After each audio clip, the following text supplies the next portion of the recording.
শত্রুর সাথে ইনসাফ হচ্ছে। ও যেইভাবে গুলি করছে ওর মাথা ওইভাবে গুলি করেই যাইয়া দেওয়া, এইটাই ইনসাফ। আমরা সবাই বিধ্বস্ত। আমরা আসলে ওসমান হাদির দেখানো যে পথ ইনসাফের লড়াই, এর বাইরে আসলে আমাদের সামনে আর কোনো পথ নাই। এখন ওসমান হাদি ভাই যে ইনসাফের কথা বলে গেছেন, এই ইনসাফ কি শত্রুকে ক্ষমা করে দেয়া নাকি শত্রুকে বিচারের মুখোমুখি করা? শত্রুকে বিচারের মুখোমুখি করাই হচ্ছে সবচেয়ে বড় ইনসাফ। যে দালান থেকে বাংলাদেশে ফেসিবাদ জন্ম নেয়, সেই দালানকে গুঁড়িয়ে দেওয়াই হচ্ছে সব থেকে বড় ইনসাফ। যেইখান থেকে হাদি ভাইকে হত্যার পরিকল্পনা হয়, সেটাকে গুঁড়িয়ে দেওয়াই হচ্ছে সব থেকে বড় ইনসাফ। ইনসাফ মানে সুশীলতা না। অনেকে এটার ভুল ব্যাখ্যা করে যে হাদি ভাই শত্রুর সাথে ইনসাফ চেয়েছেন। শত্রুর সাথে ইনসাফ হচ্ছে ও যেইভাবে গুলি করছে ওর মাথা ওইভাবে গুলি করেই যাইয়া দেওয়া, এইটাই ইনসাফ। প্রিয় ভাইয়েরা, আমরা ইনকিলাব মঞ্চ বাংলাদেশের স্বাধীনতা সার্বভৌমত্ব বিনষ্ট হয় এই ধরনের কোন কার্যক্রমের সাথে আমরা একমত নই।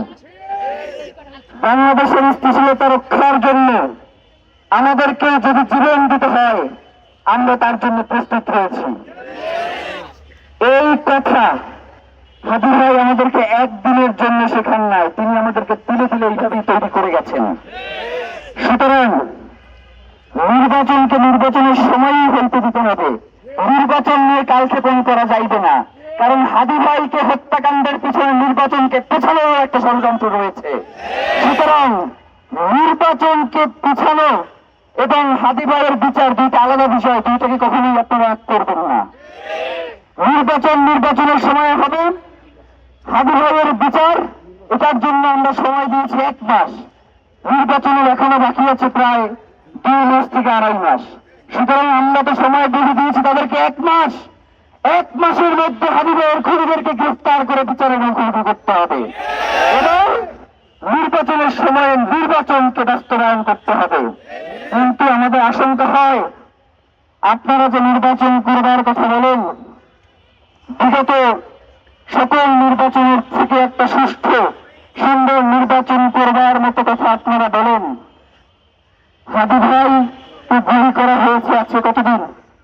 11 দিন। এখন পর্যন্ত হাদি ভাইয়ের খুনের সাথে যারা জড়িত তাদের একজনকে আপনারা গ্রেফতার করতে পারেন নাই।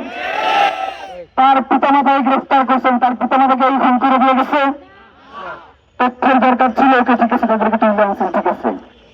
এখন পর্যন্ত মানে ফাঁসগুলিরা দেখেন, একটু আগে দেখলাম যে একটা করছে, সংবাদ সম্মেলন করছে, বলতেছে যে ওসমান হাদির খুনিদের অবস্থান আপনারা নিশ্চিত করতে পারছে, কিন্তু কোন জায়গায় সেইটা বলতেছে না, সে নিশ্চিত করে ফেলছে।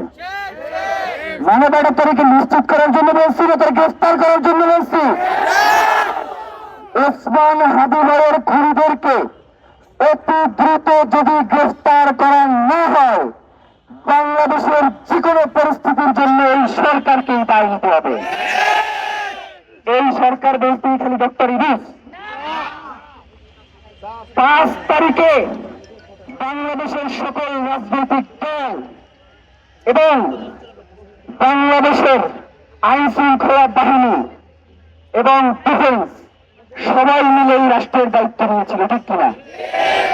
সুতরাং ওসমান হাদি ভাইয়ের খুনিদেরকে যদি 30 কার্যদিবসের মধ্যে এর বিচার সম্পন্ন না করা হয় এবং খুনিদের গ্রেফতার করে জনতার মুখোমুখি না করা হয়, তাহলে এই যতগুলো নাম বললাম সকলকেই দায় নিতে হবে। কারণ সকলের মধ্যে যিনি ডক্টর ইউনূস এসেছে এবং অন্তর্বর্তীকালীন সরকার বসিয়েছে। আপনাদেরকে একটা ভুল বোঝানো হয় যে ছাত্ররা এই সরকার গঠন করেছে। ছাত্ররা এই সরকার গঠন করে নাই। ছাত্ররা এই সরকার গঠনের প্রক্রিয়া এই হাসিনাকে দেশ থেকে বিতাড়িত করেছে, এরপরে আপনারা এসে ধরে বসেছেন। সুতরাং আমরা ইনকিলাব মঞ্চের পক্ষ থেকে আগামীকাল শহীদ শপথ ঘোষণা করছি। আগামীকাল বিকাল 3টায় শহীদ হাদি চত্বর শাহবাগে আমরা সকলে সমবেত হব। এবং হাদি ভাই যার জন্য লড়াই করেছেন, তিনি জুলাইয়ে যার জন্য আন্দোলন করেছেন, স্বাধীনতা সার্বভৌমত্ব টিকিয়ে রাখার এই আন্দোলনের জন্য, ইনসাফের লড়াইয়ের জন্য, এবং জুলাই থেকে শুরু করে জুলাই পরবর্তী এবং পূর্ববর্তী সকল গুম খুন এবং হত্যাকাণ্ডের শিকার হয়ে যারা শহীদ হয়েছেন, আমরা শহীদ ওসমান হাদিকে সামনে রেখে বাংলাদেশের জনগণকে সাথে দিয়ে শহীদী শপথ করবে বিকাল 3টায় শাহবাগে শহীদ হাদি চত্বরে ইনশাআল্লাহ।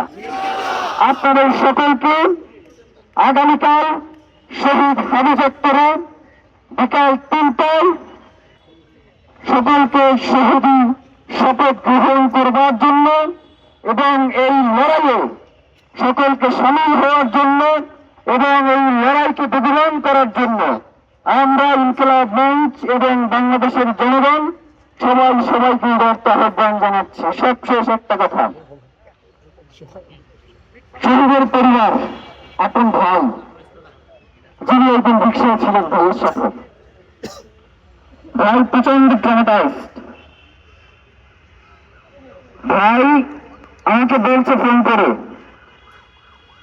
যে তুমি যে যাদের আমাকে আসতে বলে বসে, ওরা যে আমাকে গুলি করবে না সেই নিশ্চয়তাকে তুমি দিতে পারবা? আমি বলছি ভাই আপনার ভাই শাহাদাতের জন্য, শাহাদাতের এই তামান্না নিয়েই আন্দোলন শুরু করছে, সুতরাং এই শাহাদাতের তালিকায় যদি আপনার অন্তর্ভুক্তি দরকার হয় আপনার সেজন্য হলেও আসতে হবে। এরপরে সে বাংলাদেশে এসেছে।